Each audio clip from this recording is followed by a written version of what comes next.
Hello, everybody, and welcome in live to another edition of the Bleeding Burnt Orange Show, number 25. Let's talk those Huskies in the Sugar Bowl. I am Matthew Miller, your host. Thank you guys for being here today. I always appreciate it. Can you please hit that like button?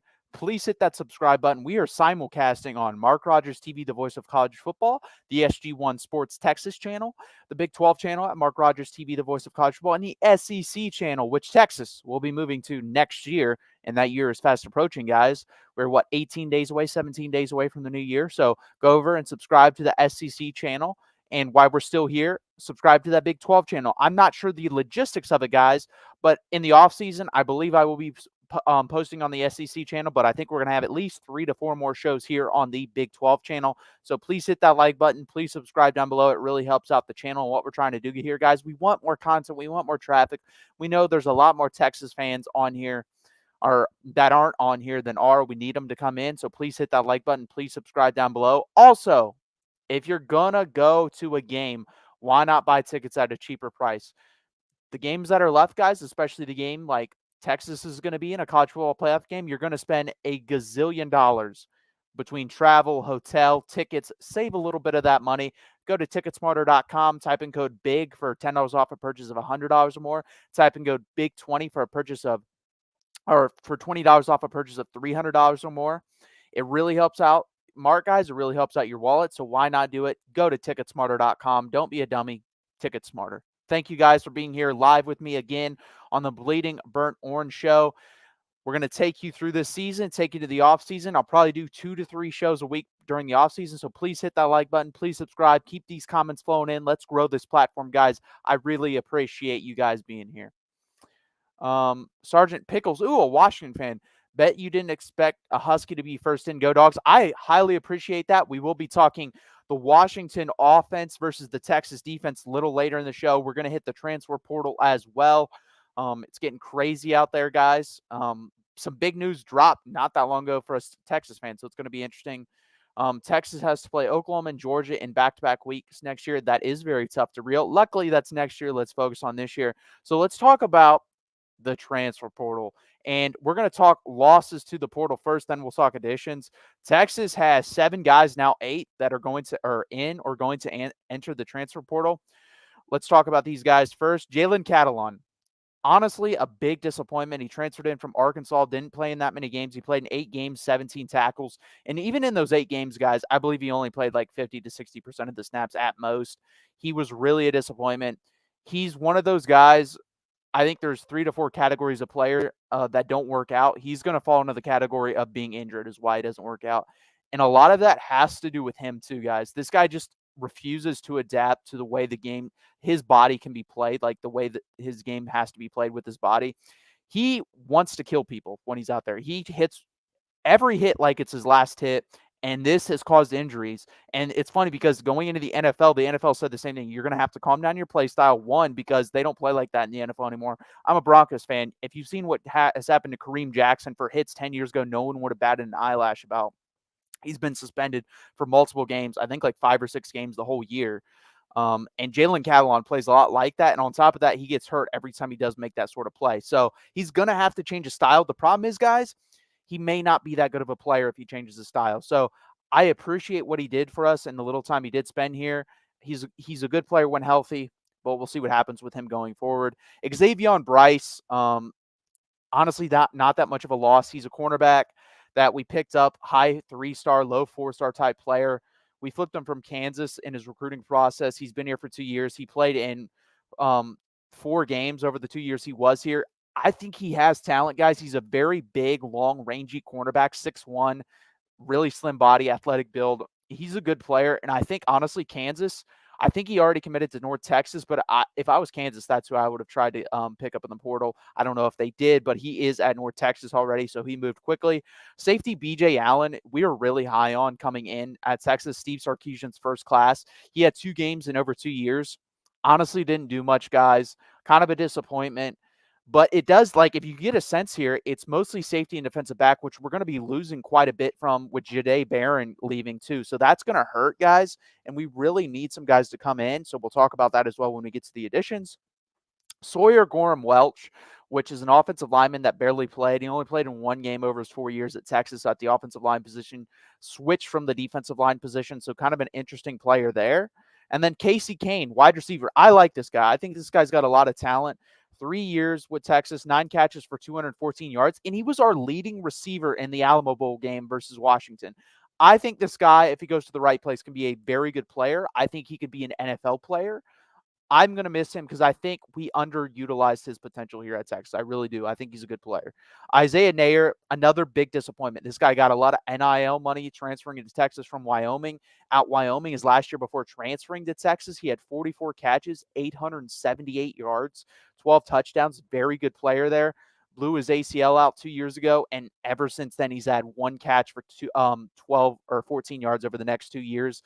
Been a disappointment. I think this guy and another dimension is a stud here at Texas. It just didn't work out. Injuries, and then for whatever reason, got in the doghouse with the coaching staff. Again, I think if this guy ends up on the right situation, we're talking about an NFL player. I think there's a possibility this room at Texas is going to be looked back on, this wide receiver room, and we're going to realize, damn, we had 2 or 3 really good NFL wide receivers that we didn't even play. I think there's a real possibility of that. So nothing but love to these guys that are deciding to transfer. And then 4-star Larry Turner Gooden, redshirt freshman, played in 4 games over the last 2 years. I think he's also a pretty good player. Depth-wise, it's going to hurt losing all these safeties and defensive backs in the portal. That's 3 safeties I mentioned and 1 defensive back, so that's going to hurt depth-wise. But I don't think any of these guys are must-hit or are missing guys. I think, honestly, Casey Kane and Isaiah Nayer are the 2 guys we're going to miss most out of the portal, especially with the other guys going pro. We have very little returning production. And also, a big one hit about an hour ago. Malik Murphy will enter the transfer portal. We kind of knew this as Texas fans. There was no chance this guy was going to stay because, let's be honest here, what I saw from Arch Manning and him this year, I think Arch Manning probably would have passed him up in the offseason, and Quinn's going to come back next year. So Malik was probably never going to play at Texas. I applaud him for the 2 games he did play, for the 2 wins he gave us versus Kansas State versus BYU. So you saw the talent flash, guys. He's got it. He's got a cannon of an arm. He can be accurate on the first read. He's got to get better at reading defenses and progressing through reads, and then also setting his feet. That's his 3 biggest issues. If he gets better, he doesn't have to be great at those things. If he gets better, he can be a good quarterback. I don't know where he's going to go. Cam Ward is obviously the most highly touted, in my opinion. I think Malik Murphy's in that Kyle McCord territory where he'll probably fall to a Nebraska type situation. I know Kyle McCord is no longer interested in Nebraska. That was another piece of news I came across, which is weird. Now he's talking about Syracuse. Nebraska, I could see a fit for Malik Murphy. I actually think that wouldn't be a bad fit. Then again, he is turnover prone. So Matt Rule, that may scare Matt Rule because Matt Rule's been burnt by that. So nothing but love to Malik Murphy. I think he's staying with the team through the Sugar Bowl. There's been sources on both sides saying he will leave the team before the Sugar Bowl or be with the team. I'm not sure. Honestly, guys, I think it'd be better if he left because you've already put this out in the ether. If there's an injury, to me, that's a very weird situation.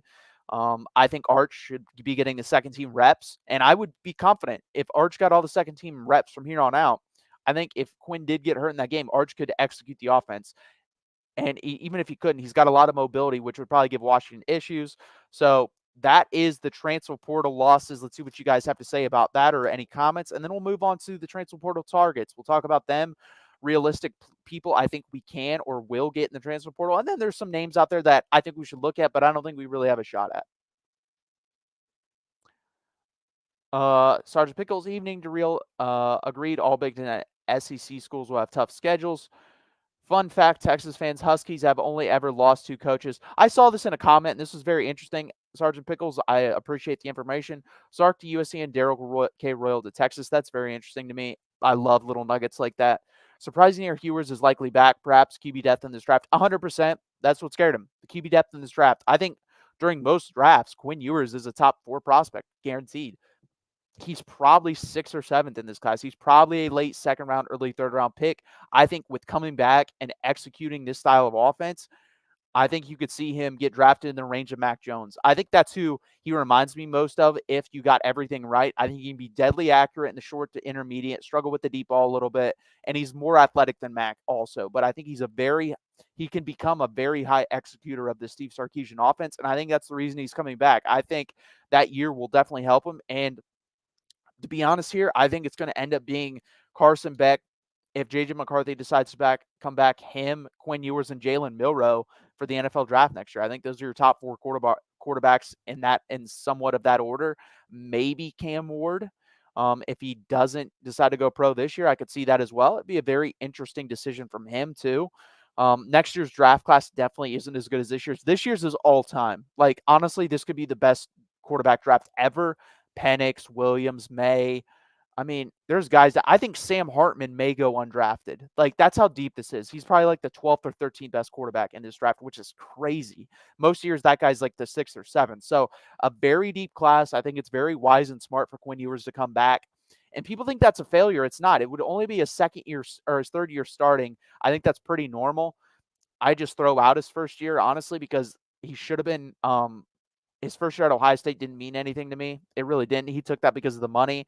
So he's had 3 real years in college, or he will have at that point had 3 real years in college and 3 starting years. So I don't think that's abnormal, and I don't think the NFL will look down on him for it like they do in some other sports. Okay, I disagree with this, D-Pool, and we'll get into that. Sergeant Pickles, I hope you stick around because I think it's a bad matchup for Texas. I've talked about that. Do I think Texas is a more talented team? Absolutely. I think we have more pros on our team. There's no doubt about that. But in the areas of our weakness, that's where Washington has the strength. So I think this is going to be a very good matchup. Today, we're just breaking down Washington's offense versus the Texas defense, how they match up, key matchups that I'm looking for that will decide the game, and stats that I'd like to throw out. But before we do that, again, please hit that like button. Please subscribe down below. It really helps out the channel. I really appreciate it. We'll take this and then we'll move into the additions I should see Texas or will see Texas going forward to look at in the transfer portal. That UW defense that is criticized so much gives up less yards per attempt and per completion than the Longhorns, 100% against a better passing lead. I don't disagree with that. Listen, man, I'm a fair fan. I like to go to stats. I like to point out logic in my stats, and that's what I use to determine outcomes. I'm not going to dispute that because I think that's basically all true. I've been consistent on this. It's a one-score game either way, and a couple key plays will make the difference. I don't disagree with that. I think I would agree with this. I think Texas has more wiggle room than Washington. I think Washington has to play a better game than Texas to beat us, but I think they can. They're fully capable of that. And then also, you have a very good coach with a month to prepare. It's going to be very interesting, and we'll jump into that in a little bit.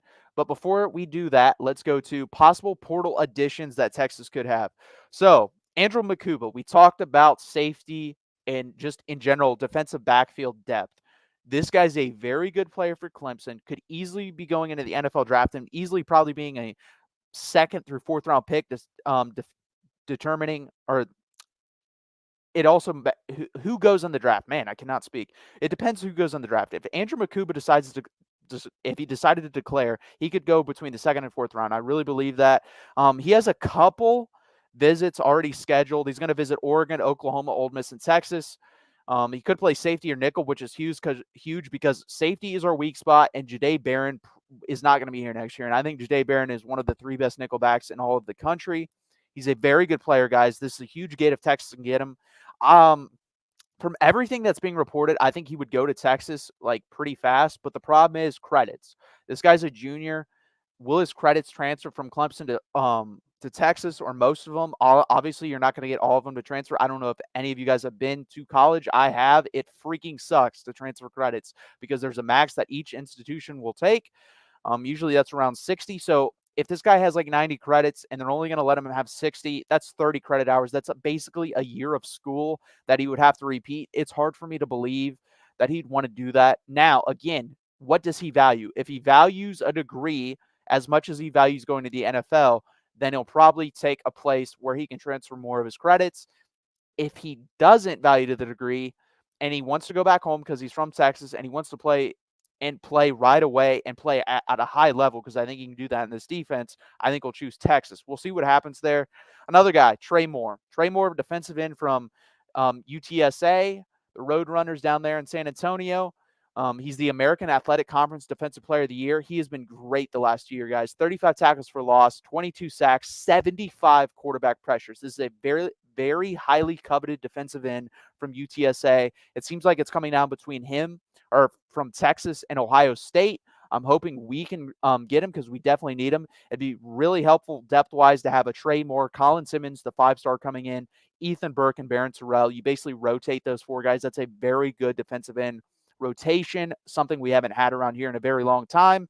And then a guy that I'm very high on, wanted him after the game, and I think Texas is going to get him, Steve Wiltfong from 247 has put in a crystal ball, and that guy hits a lot of the times, a lot more than he doesn't. He's got like a 90% hit rate. Matthew Golden, 76 catches, 988 yards, 13 touchdowns over the 2 years at Houston. Fantastic kick returner as well. He is a burner, guys. 10.9 speed, 100-meter yard dash speed. That's what we're talking about here. This guy can succeed in the Steve Sarkisian offense. I think you can get about 80% of production. Like it, put up Xavier Worthy stats. I think you can get 80% of that from Matthew Golden. I think that's how good of a player this is. He's a very, very good player in special teams and at the wide receiver position, and I think he would be amazing in the Steve Sarkisian offense. Another guy, Juice Wells at the wide receiver position, very high on him. I don't think he's going to come to Texas at this point. I think he's probably going to end up at Ole Miss. South Carolina 2 years ago, he had a foot injury this year. That does concern you, but 2 years ago, 68 catches, 928 yards, 6 touchdowns. Another guy that I think would be fantastic in this offense, has blazing speed. Very good in the South Carolina offense 2 years ago. If his foot is fine, he's definitely a take for Texas, but I do think he ends up at Ole Miss. And then a guy that has been in college a lot longer than I thought, from Florida, defensive end, Princely I'm going to butcher this last name, Umamilian.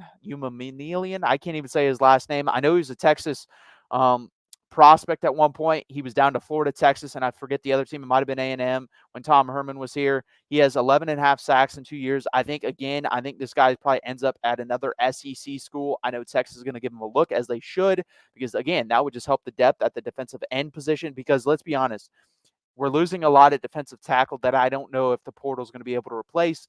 I don't even think college is going to be able to, or high school is going to be able to replace it. So if you can beef up the ends and then you're a little bit softer in the middle this year, I think that's the way you're probably going to end up having to go.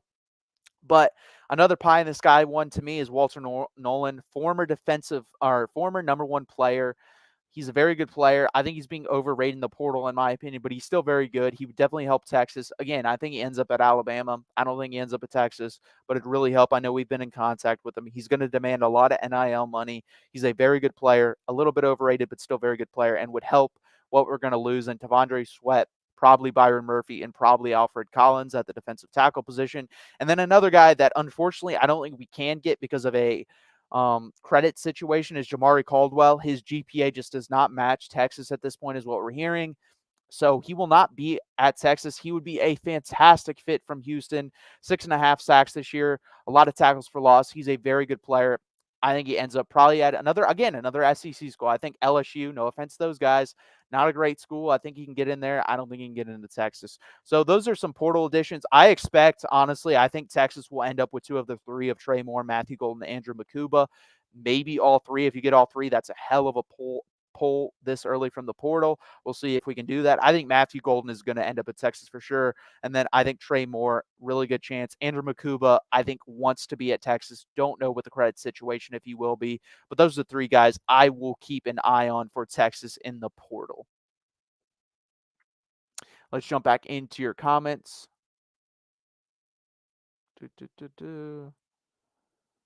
Sergeant Pickles, Default, Oregon is better than Texas in a lot of categories. Texas has played 2 good teams and is 1-1. Huskies are 2-0. I disagree with that. I just do. I don't think Oregon's that good. I think they've been overrated all year. And I've been consistent on this. I've said this for the past month and a half. I think Oregon's the most overrated team in college football, inside the top 15. I do. I don't think they're all fluff. What they are is, and these guys, I'm going to give them credit. College football nerds, a little SEC bias, but they talk about teams that do well versus bad teams, but don't translate versus good teams, and that's Oregon to me. They just don't. I think they're very overrated, but that's my opinion. Again, if you have stats to prove me wrong, then you're probably right. Deepool, you strike me as one of those Texas fans last year that talked big smack before the game and then made all those excuses after it. It'll be a great matchup. Just enjoy it. QWERTY, 9-3 or 10-2 regular season in the SEC next year, in my opinion. The Michigan, Oklahoma, and Georgia games will be huge the other night. I agree with that. I predict 9-3 for next year, but that's very early.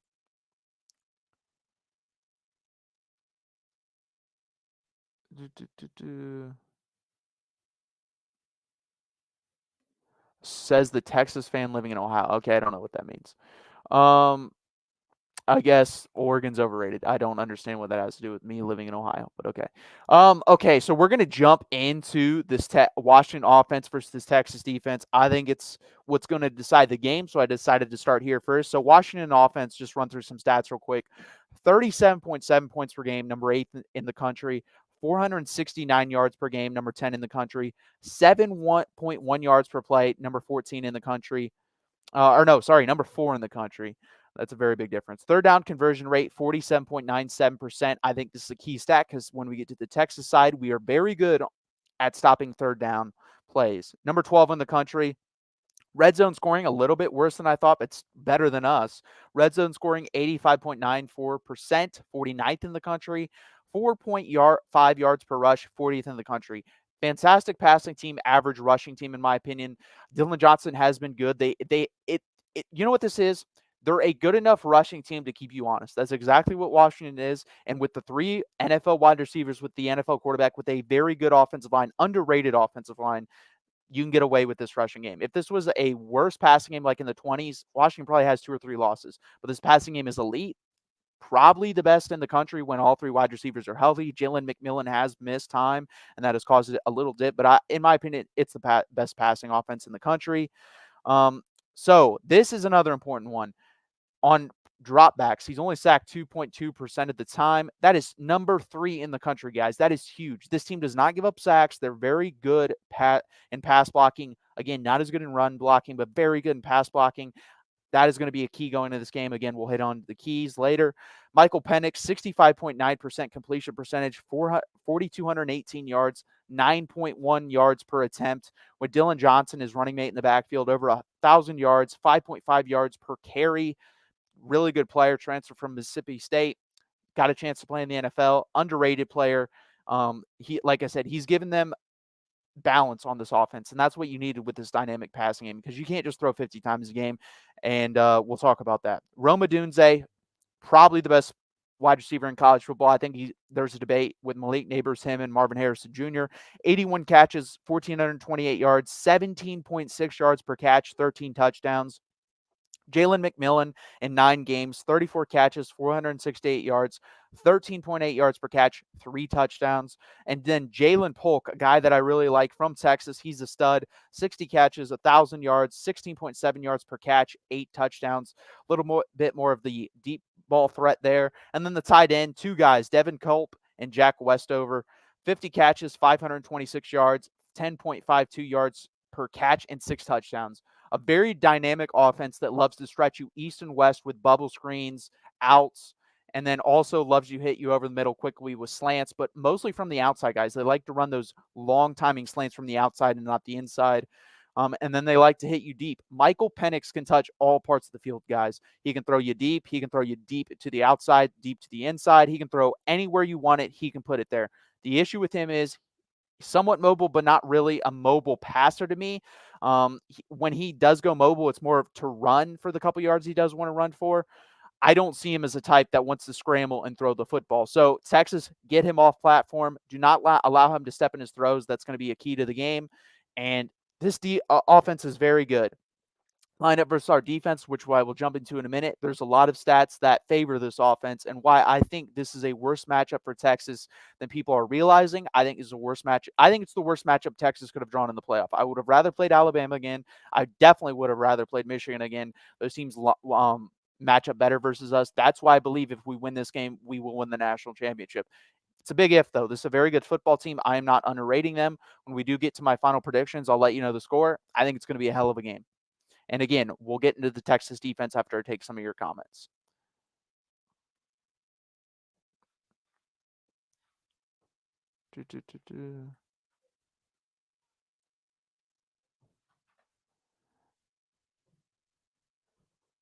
Man, there's a lot of weird comments in here, guys. I wonder if Sark tries to double up Odunze. If so, McMillan and Polk can still beat you up. I don't think he doubles up Odunze, guys. When we get into that, I think what they're going to try to do is put Ryan Watts on him.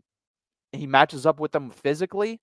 And then you're going to have Jahdae Barron versus Jalen McMillan in the slot. I like that matchup for us. I think that's an even matchup, honestly. I think it's going to come down to whoever guards Jalen Polk. If it's Terrence Brooks versus Jalen Polk, I could 100% see Washington trying to exploit that matchup. I think that's a matchup they should try to exploit. And I think that's a matchup to where Texas fans, you'll know early. If they go there 3 to 4 times early and he's catching them, we're in for a long night, but it's going to be very interesting. Okay, let's jump over to this Texas defense, guys. So, Texas on defense, 17.5 points per game, number 10 in the country. Opponent's yards per game, 321.9. That's number 20 in the country. Opponent yards per play, 4.9 yards per play. And that is number 124 in the country. That is not good, guys. It's not good at all. Or no, sorry, that's 24th in the country. Sorry. So it is pretty good. This is where Texas thrives, and this is where I think is a big matchup in this game. Third down conversion rate, 25.9%, number 1 in the country. As we saw, Washington is number 12 in the country. To me, Texas, you have to. If Washington is able to average 4 yards per carry in this game, Texas is in trouble. You have to stop this run, especially on first downs, unless Washington's going to decide to throw early, which I think would be smart for them. I think you want to run on second and third down if you're Washington and throw on first, because Texas is very good at stopping the run. And if you're going to get into second and tens, and then you're relying on Michael Penix to complete passes, and he misses some, and you're in third and 10, you're not going to convert versus us. It's just not going to happen. Now, if Washington can be in that 3rd and 5 minus range, I like them in that situation. They're a good enough offense on third down. I think they can beat us a decent amount on third down, even though we're the best in the country. We have to stop the first down play, whatever it is for Texas. I'm hoping Washington decides to run the ball a lot on first down, because I feel very confident in that. If they decide to pass, we could be in trouble. Red zone scoring, very good as well. Number 4 in the country at 71.43%. And then we are top 5 in every rushing statistic you want to see. Very good versus the rush. I think we're the best rushing defense in the country when it comes down to when you boil down every metric. You have DeFondre Sweat, Big 12 Defensive Player of the Year. Byron Murphy, Big 12 Defensive Lineman of the Year. 2 guys that are going to be first or second round picks in the NFL draft. Studs. Alfred Collins has also played well lately. I think he'll probably be a 3rd or 4th round pick. So you have 3 guys that are going to be in the top 4 rounds of the NFL draft in your defensive interior. That is the strength. The problem is Washington doesn't want to run the ball. So it's going to be very interesting. And some of the matchups that we're going to talk about here, guys, like I said, the sack percentage. Washington has the 3rd best defense in the country, or 3rd best sack percentage allowed in the country at 2.2%. Texas does not get to the quarterback sack-wise, number 61 in the country at 6.26%. So I fully expect Michael Penix to have some time to throw, and I think it's going to come down to this, guys, Washington's interior offensive line versus Texas defensive interior offensive line, or interior of their defensive line. Washington's interior offensive line is their weakness. Their strengths are their tackles. You have Nate Kalepo, Parker Brailsford, and Julius Bulow. If I butchered those last names, I apologize. For Stephondre Sweat, Byron Murphy, and then Alfred Collins when they rotate. These guys are going to do fine versus the run. There's no doubt about that. You have to be able to get pressure from the interior. I don't see Ethan Burke and Baron Sorrell being able to get much pressure on the tackles. Guys, you're going to be in the NFL. You're going to be highly picked. This is your game to shine. You have to get Michael Penix off his platform and make him move left to right and throw the football. If Michael Penix is able to step up in the pocket consistently, Washington will be able to exploit our defense down the field. It's going to happen. They're very good at it. In the games, Alamo Bowl game last year, when he had time, he had some success. Now, I will say, Michael Penix does struggle versus the blitz. So if I'm Pete Kwiatkowski, I'm changing up looks consistently and constantly. He doesn't really do that, and I'm bringing blitzes up the middle. It's the weakness of their line. It's our strength. Blitz him off the middle and get him moving left to right. This guy does not want to run, and I don't think he's a good passer moving left to right. He's not great. He's way better on platform, on time, stepping in the pocket. We have to get him out of the pocket throwing the ball if you're going to have him throw. If he steps up, this game's over. If he's stepping up, let's say he drops back to pass 40 times and 30 of those times, 30 to 35 of those times, he has a clean pocket, this game's over. If, for example, he throws the ball 40 times, 20 of those times, it's a dirty, muddy pocket, I like our chances in this game. I really do. That is the key for this Texas defense, interior offensive line of theirs versus our interior defensive line. Next up, two other key matchups that I already talked about. Ryan Watts versus Rome Odunze. Ryan Watts is going to play safety at the next level because he doesn't have top tier speed. But you know what he does have? Top tier physicality. The guy is 6'3". He's a physical freak. He's a very smart football player as well. He reminds me a lot of Richard Sherman. I think if you get him in a cover 3 scheme at the next level, he could play cornerback and be very good. I think he's going to end up at safety, and I would not shock me if he does play safety at some times in this game because we are going to be missing Derek Williams for the first half, and that is a big deal because he is our best cover safety, um, and he's gone the whole first half. But Ryan Watts versus Odunze, when they do line him up one-on-one, you have to win your matchup, be physical at the line of scrimmage, get them off timing. That is a key to this game. The other one that I talked about, Jahdae Barron, who only allows a 60.6 passer rating, guy, so that's very good out of 158. It's above average, to Jalen McMillan in the slot. Two very good players, two guys that are going to play in the NFL for a long time, have to win your matchup. I think if Washington goes 2-0 on this matchup, they win the game by 10 to 14 points. If we go 1-1, I think it's a coin flip game, and we win we win by around 3 points. If we win this, I think there's a really good chance we blow them out because I really don't see a chance for them running the ball on this defense. That's what it's going to come down to. Interior offensive line for Washington versus our defensive interior, and then those two matchups. And if you're able to win those matchups, Terrence Brooks, you just have to be average on Jalen Polk or whoever they decide to cover him. You don't have to be great, but you just have to be average. Hold him to 70, 80 yards receiving if you can keep these guys to a minimum of 50 to 70 yards. Again, it would shock me if Dylan Johnson has a big game in this year. I don't think we've allowed a 100-yard rusher at the running back position. Actually, I know we haven't, other than Dylan Gabriel, quarterback position at Oklahoma. So it's going to be huge. And we have to switch up looks. What I went back and watched Michael Penix's worst game of the season versus Arizona State. You have to go sometimes bring 3 guys, drop 8. Sometimes bring 8 guys, drop 3. But you have to get pressure when that happens. It's very important, guys. You cannot allow stuff like big plays to happen downfield because they do want those big plays eventually. These are the keys to the game, guys. Washington's offense versus Texas defense. So that's what we'll talk about. That's what we'll finish up on. I'm not going to give you a prediction of the game. That will come later. And then next week, we'll talk Texas offense versus Washington defense. And then we'll bring it all together as a whole and talk predictions and stuff like that. So let's jump into your comments real quick.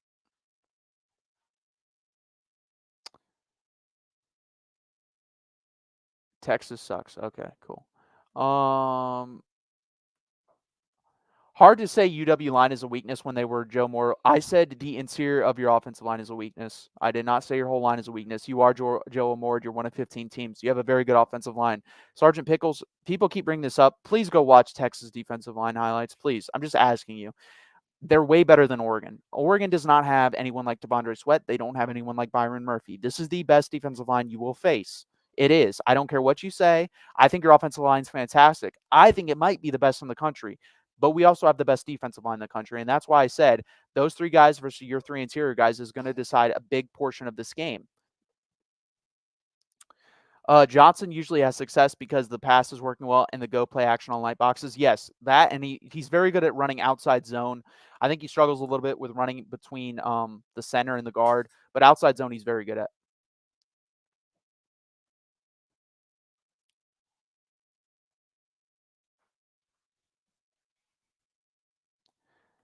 Can Texas stop the run without dropping a safety down? Yes, we have done that the whole year.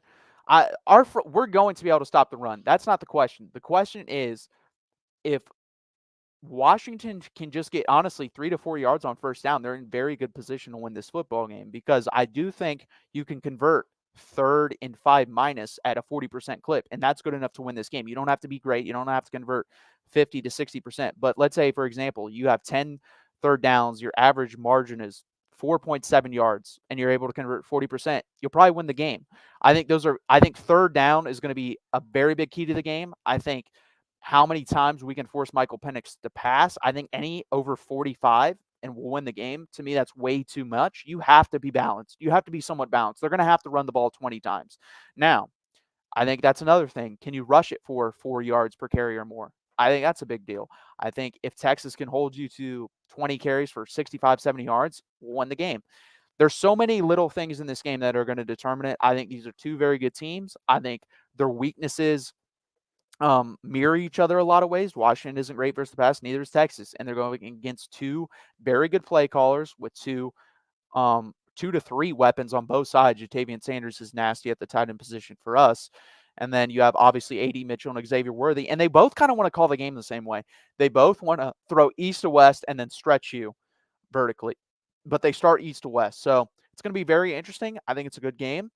If our cornerbacks play our A game, then I think we win this game pretty easily. Do I expect that? No, because they haven't played an A game yet this year. So it'd be very foolish of me to think we're going to do it versus the best passing team we've played. They played pretty well in the Alamo Bowl last year versus Penix, the back end did, but we've lost guys since then. And also, I think Michael Penix has gotten better. I think the wide receivers have gotten better. I think this is a totally different game from the Alamo Bowl. And I think people reading into that game at all is pretty stupid. You had opt outs. And you were playing for totally different stakes. So I don't read into that game whatsoever. I think this is a completely separate game. For a year makes a gigantic difference. Last year, Casey Kane was our leading wide receiver, and Xavier Worthy couldn't catch a cold. This year, he's caught basically everything since his hands healed, and we have A.D. Mitchell's our second best wide receiver. So I wouldn't read too much in that game. And Jatavian Sanders has become way better than he was in that game. On top of our offensive line has gotten better, as well as Tavondre Sweat, honestly, was nowhere near what he was this year. He's way more consistent, way better. Same with Byron Murphy. And I bet you would say the same thing with your players, Sergeant Pickles. They've gotten better. They've gotten more consistent. So I throw that. I don't care about the result. I really don't. I know people are taking takeaways from that. Texas fans are like, well, we did well versus wide receivers. Washington fans saying we won the game. I don't think it really matters. We'll see what happens January 1st down at the Sugar Bowl. I'm no I'm in no was discounting Texas line. I just take issues with some, not you saying UW. No, they don't have a mediocre line. UW, like I said, there's a possibility. Like if they do really well in this game and hold up and they win this game by 10 points, which could definitely happen, hand them to Joe Moore because they would have played the best defensive line they've played the whole year and they would have held up. And it's if Tavondre Sweat and Byron Murphy can't be Tavondre Sweat and Byron Murphy in this game, it's a gigantic credit to University of Washington's deep or offensive line. And I think I think honestly, guys, that's where this game's won, period. I think if Tavondre Sweat and Byron Murphy can do what they've done the whole year, we win this game. If they can't, Washington's going to win the game because I don't think our edge defenders are going to have some amazing game. And if they do, it's going to be, I think, Barron Sorrell because I think Barron Sorrell has played pretty damn well the past couple of weeks. But I just don't see that happening.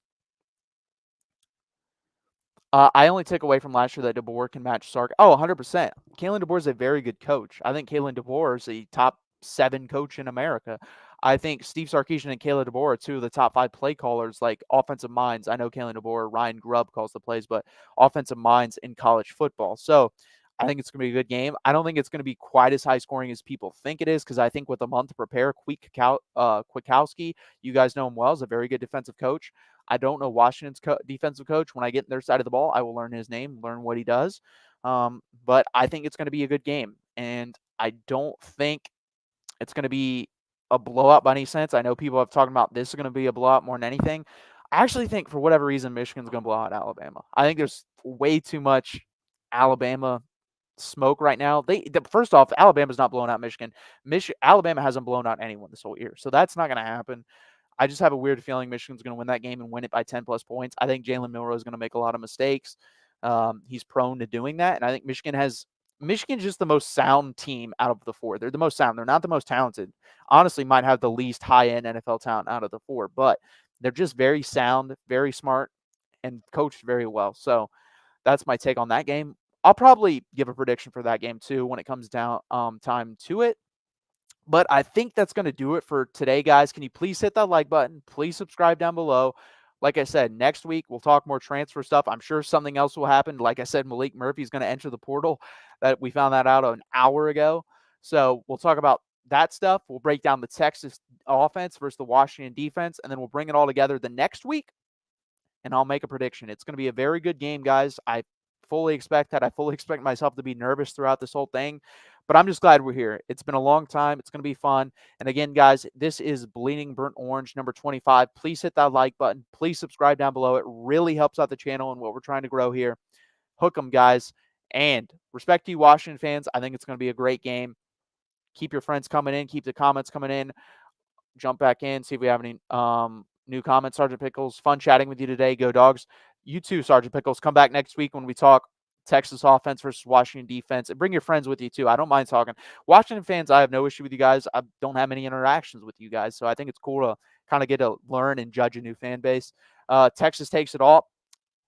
If we can get past this game, I think there's a really good chance we win the national championship because I like our matchup, D-Pool. I don't like this matchup, and we'll keep diving further and further into this. I'll probably be on Mark's show with Mark at some point too, so please hit that like button. Please subscribe down below.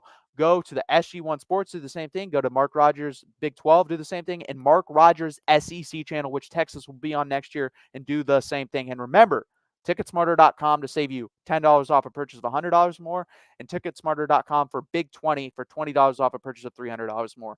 I appreciate it, you guys. Hook 'em.